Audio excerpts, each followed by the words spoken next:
Welcome to a fireside reading of David Copperfield by Charles Dickens, Chapter 20, Steerforth's Home.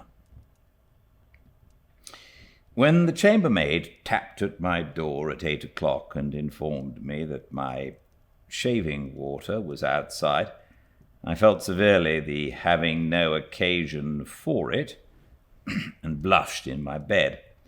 The suspicion that she laughed too when she said it preyed upon my mind all the time I was dressing, and gave me, I was conscious, a sneaking and guilty air when I passed her on the staircase, as I was going down to breakfast. I was so sensitively aware, indeed, of being younger than I could have wished, that for some time I could not make up my mind to pass her at all, under the ignoble circumstances of the case, but, hearing her there with a broom, stood peeping out of window at King Charles on horseback, surrounded by a maze of hackney coaches, and looking anything but regal in a drizzling rain and a dark brown fog, until I was admonished by the waiter that the gentleman was waiting for me.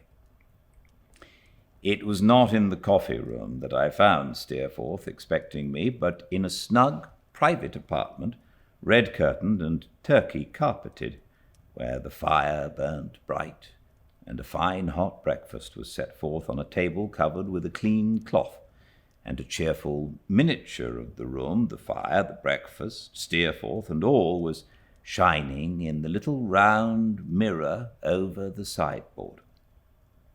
I was rather bashful at first, Steerforth being so self-possessed and elegant and superior to me in all respects, age included, but his easy patronage soon put that to rights and made me quite at home. I could not enough admire the change he had wrought in the Golden Cross, or compare the dull, forlorn state I had held yesterday with this morning's comfort and this morning's entertainment. As to the waiter's familiarity, it was quenched as if it had never been. He attended on us, as I may say, in sackcloth and ashes. "Now, Copperfield," said Steerforth, when we were alone, "I should like to hear what you are doing, and where you're going, and all about you. I feel as if you were my property." Glowing with pleasure to find that he had still this interest in me, I told him how my aunt had proposed the little expedition that I had before me, and whither it tended. "As you're in no hurry, then," said Steerforth, "come home with me to Highgate and stay a day or two. You'll be pleased with my mother. She is a little vain and prosy about me, but that you can forgive her. And she will be pleased with you." "I should like to be as sure of that as you are kind enough to say you are," I answered, smiling. "Ho!" said Steerforth. "Everyone who likes me has a claim on her that is sure to be acknowledged." "Then I think I shall be a favourite," said I. "Good," said Steerforth. "Come and prove it. We will go and see the lions for an hour or two. It's something to have a fresh fellow like you to show them to, Copperfield. And then we'll journey out to Highgate by the coach." I could hardly believe but that I was in a dream, and that I should wake presently in number 44 to the solitary box in the coffee-room and the familiar waiter again. After I had written to my aunt and told her of my fortunate meeting with my admired old schoolfellow, and my acceptance of his invitation, we went out in a hackney chariot and saw a panorama and some other sights, and took a walk through the museum, where I could not help observing how much Steerforth knew on an infinite variety of subjects, and of how little account he seemed to make his knowledge. "You'll take a high degree at college, Steerforth," said I, "if you have not done so already, and they will have good reason to be proud of you." I take a degree? Cried Steerforth. Not I, my dear Daisy. Will you mind my calling you Daisy? Not at all, said I. That's a good fellow, my dear Daisy, said Steerforth, laughing. I have not the least desire or intention to distinguish myself in that way.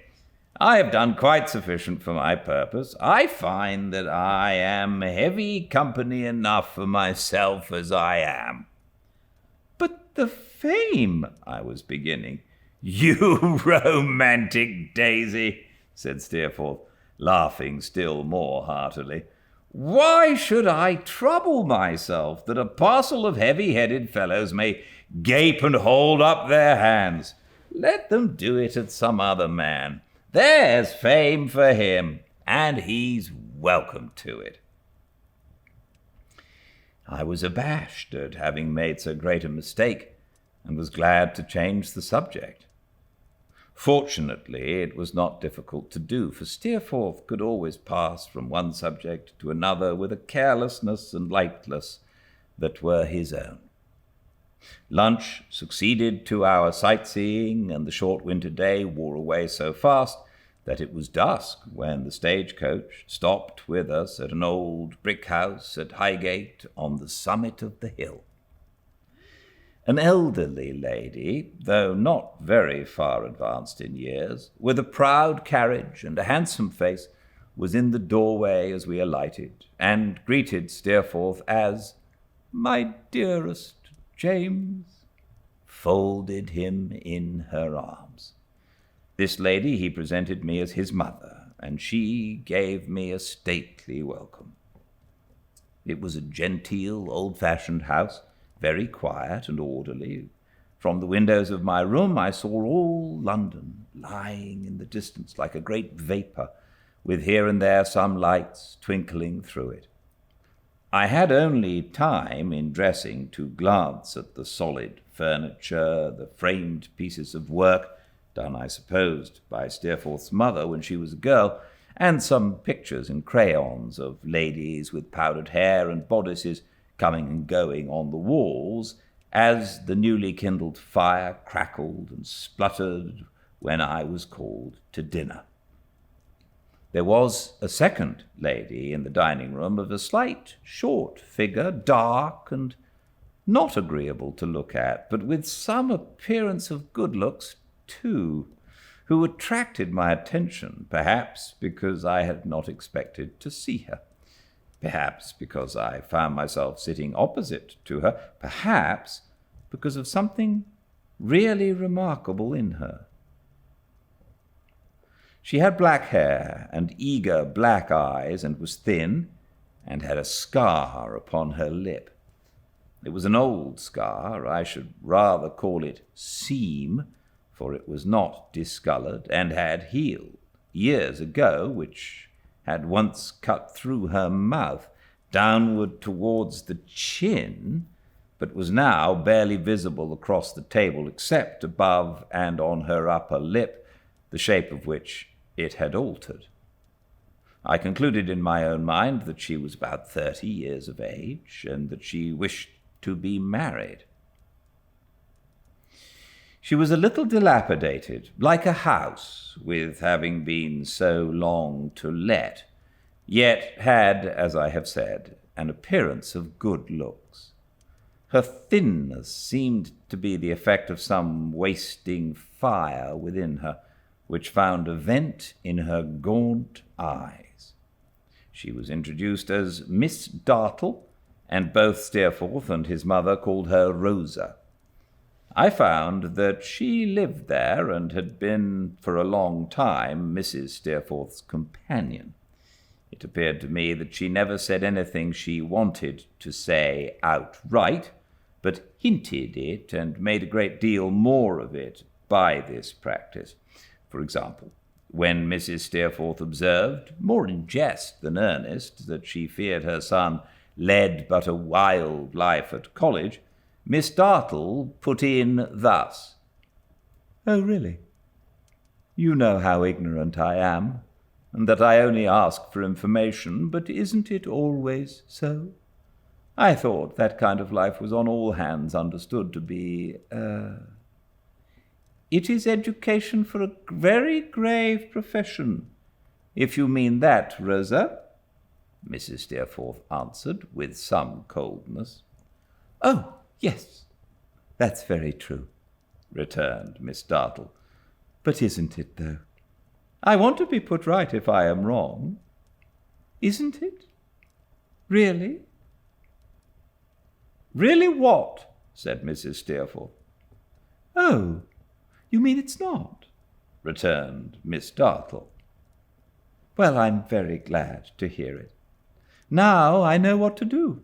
That's the advantage of asking. I shall never allow people to talk before me about wastefulness and profligacy and so forth in connection with that life any more. And you will be right, said Mrs. Steerforth. My son's tutor is a conscientious gentleman, and if I had not implicit reliance on my son, I should have reliance on him. Should you? Said Miss Dartle. Dear me, conscientious, is he? Really? Conscientious now? Yes, I am convinced of it, said Mrs. Steerforth. How very nice, exclaimed Miss Dartle. What a comfort. Really conscientious. Then he's not. But of course he can't be if he's really conscientious. Well, I shall be quite happy in my opinion of him from this time. You can't think how it elevates him, in my opinion, to know for certain that he's really conscientious. Her own views of every question, and her correction of everything that was said to which she was opposed, Miss Dartle insinuated in the same way. Sometimes I could not conceal from myself, with great power, though in contradiction, even of Steerforth. An instance happened before dinner was done. Mrs. Steerforth, speaking to me about my intention of going down into Suffolk, I said at hazard how glad I should be if Steerforth would only go there with me, and explaining to him that I was going to see my old nurse and Mr. Peggotty's family, I reminded him of the boatman whom he had seen at school. Oh, that bluff fellow, said Steerforth. He had a son with him, didn't he? No, that was his nephew, I replied, whom he adopted, though, as a son.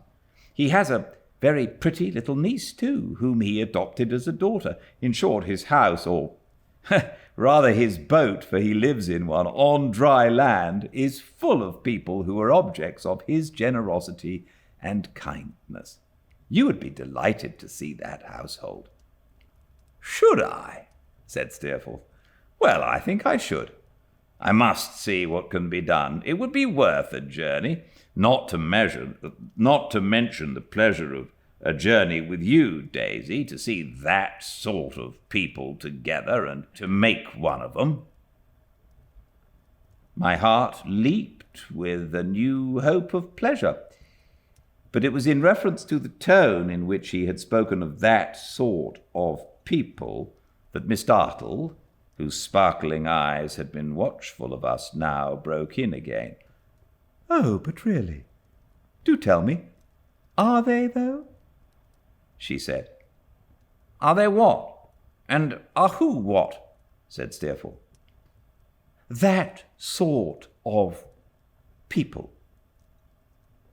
Are they really animals and clods and beings of another order? I want to know so much. Why, there's a pretty wide separation between them and us, said Steerforth, with indifference. They are not to be expected to be as sensitive as we are. Their delicacy is not to be shocked or hurt easily. They are wonderfully virtuous. I dare say some people contend for that at least, and I'm sure I don't want to contradict them. But they have not very fine natures, and they may be thankful that, like their coarse, rough skins, they are not easily wounded. "Really?" said Mrs. Dartle. "Well, I don't know now when I have been better pleased than to hear it. It's so consoling. It's such a delight to know that when they suffer they don't feel. Sometimes I have been quite uneasy for that sort of people. But now I shall just dismiss the idea of them altogether. Live and learn. I had my doubts, I confess, but now they're cleared up. I didn't know, and now I do know, and that shows the advantage of asking, don't it?" I believed that Steerforth had said what he had said in jest, or to draw Miss Dartle out, and I expected him to say as much when she was gone, and we two were sitting before the fire. But he merely asked me what I thought of her. "She is very clever, is she not?" I asked. "Clever? She brings everything to a grindstone," said Steerforth, "and sharpens it as she has sharpened her own face and figure these years past. She has worn herself away by constant sharpening. She is all edge." "What a remarkable scar that is upon her lip," I said. Steerforth's face fell, and he paused a moment. "Why, the fact is," he returned, "I did that." "By an unfortunate accident?" "No. I was a young boy, and she exasperated me, and I threw a hammer at her. A promising young angel I must have been." I was deeply sorry to have touched on such a painful theme, but that was useless now. "She has borne the mark ever since, as you see," said Steerforth, "and she'll bear it to her grave if she ever rests in one, though I can hardly believe she will ever rest anywhere. She was the motherless child of a sort of cousin of my father's. He died one day. My mother, who was then a widow, brought her here to be company to her. She has a couple of £1,000 of her own, and saves the interest of it every year to add to the principal. There's the history of Mrs. Rosa Dartle for you." "And I have no doubt she loves you like a brother," said I. "Huh!" retorted Steerforth, looking at the fire. "Some brothers are not loved overmuch, and some love. But help yourself, Copperfield. We'll drink the daisies of the field in compliment to you, and the lilies of the valley that toil not, neither do they spin, in compliment to me. The more shame for me." A moody smile that had overspread his features cleared off as he said this merrily, and he was his own frank, winning self again. I could not help glancing at the scar with a painful interest when we went in to tea. It was not long before I observed that it was the most susceptible part of her face, and that when she turned pale, that mark altered first and became a dull, lead-coloured streak, lengthening out to its full extent, like a mark in invisible ink brought to the fire. There was a little altercation between her and Steerforth about a cast of the dice at backgammon, when I thought her for one moment in a storm of rage, and then I saw it start forth like the old writing on the wall. It was no matter of wonder to me to find Mrs. Steerforth devoted to her son. She seemed to be able to speak or think about nothing else. She showed me his picture as an infant in a locket with some of his baby hair in it. She showed me his picture as he had been when I first knew him, and she wore at her breast his picture as he was now. All the letters he had ever written to her she kept in a cabinet near her own chair by the fire, and she would have read some of them to me, and I should have been very glad to hear them too, if he had not interposed and coaxed her out of the design. "It was at Mr. Creakle's, my son tells me, that you first became acquainted," said Mrs. Steerforth, as she and I were talking at one table while they played backgammon at another. Indeed, I recollect his speaking at that time of a pupil younger than himself, who had taken his fancy there, but your name, as you may suppose, has not lived in my memory. He was very generous and noble to me in those days, I assure you, ma'am, said I, and I stood in need of such a friend. I should have been quite crushed without him. He is always generous and noble, said Mrs. Steerforth proudly. I subscribed to this with all my heart, God knows. She knew I did, for the stateliness of her manner already abated towards me, except when she spoke in praise of him, and then her air was always lofty.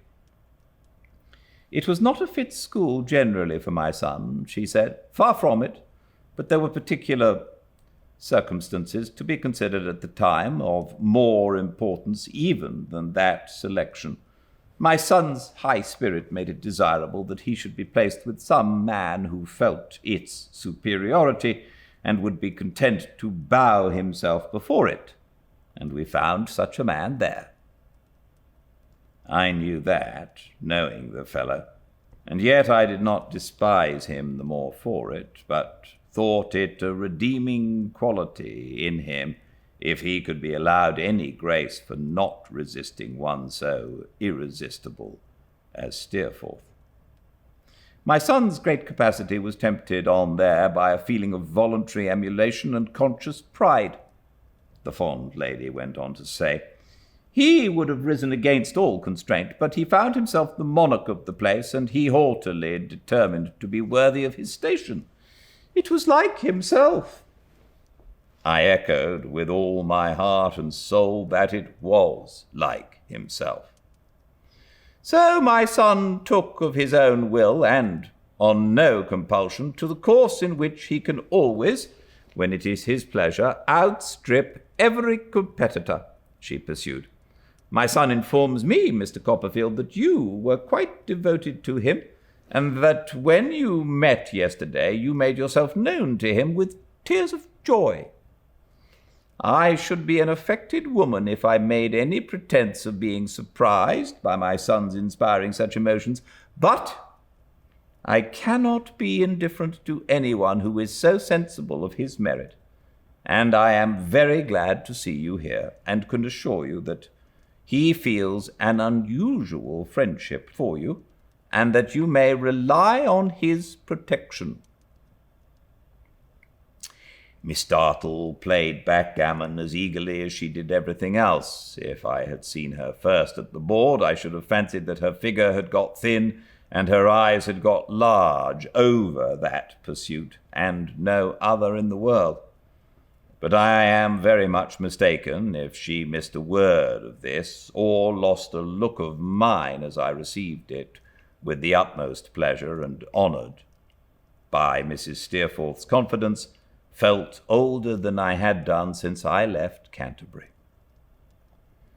When the evening was pretty far spent, and a tray of glasses and decanters came in, Steerforth promised over the fire that he would seriously think of going down into the country with me.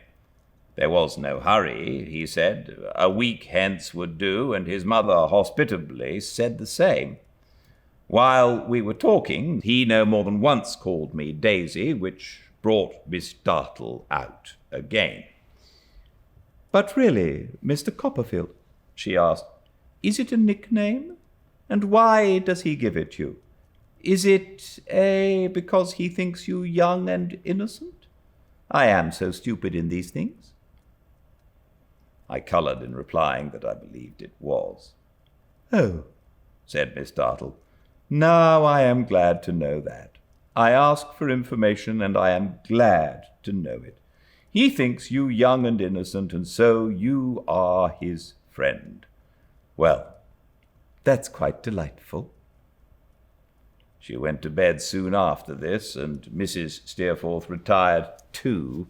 Steerforth and I, after lingering for half an hour over the fire, talked about Traddles and all the rest of them at old Salem House, went upstairs together. Steerforth's room was next to mine, and I went in to look at it. It was a picture of comfort, full of easy chairs, cushions, and footstools, worked by his mother's hand, and with no sort of thing omitted that could help to render it complete. Finally, her handsome features looked down on her darling from a portrait on the wall, as if it were even something to her that her likeness should watch him while he slept. I found the fire burning clear enough in my room by this time, and the curtains drawn before the windows and round the bed, giving it a very snug appearance. I sat down in a great chair upon the hearth to meditate on my happiness, and had enjoyed the contemplation of it for some time, when I found a likeness of Miss Dartle looking eagerly at me from above the chimney-piece. It was a startling likeness, and necessarily had a startling look. The painter hadn't made the scar, but I made it, and there it was, coming and going, now confined to the upper lip as I had seen it at dinner, and now showing the whole extent of the wound inflicted by the hammer, as I had seen it when she was passionate. I wondered peevishly why they couldn't put her anywhere else instead of quartering her on me. To get rid of her, I undressed quickly, extinguished my light, and went to sleep. But as I fell asleep, I could not forget that she was still there, looking. Is it really, though? I want to know. And when I awoke in the night, I found that I was uneasily asking all sorts of people in my dreams whether it really was or not, without knowing what I meant.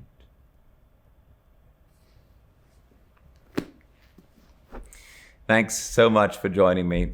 More tomorrow, same time and place, 5 Pacific at Fireside Reading on Instagram. All the chapters uploaded to the YouTube channel, Fireside Reading. See you very soon. Until then, please stay very well. Good night.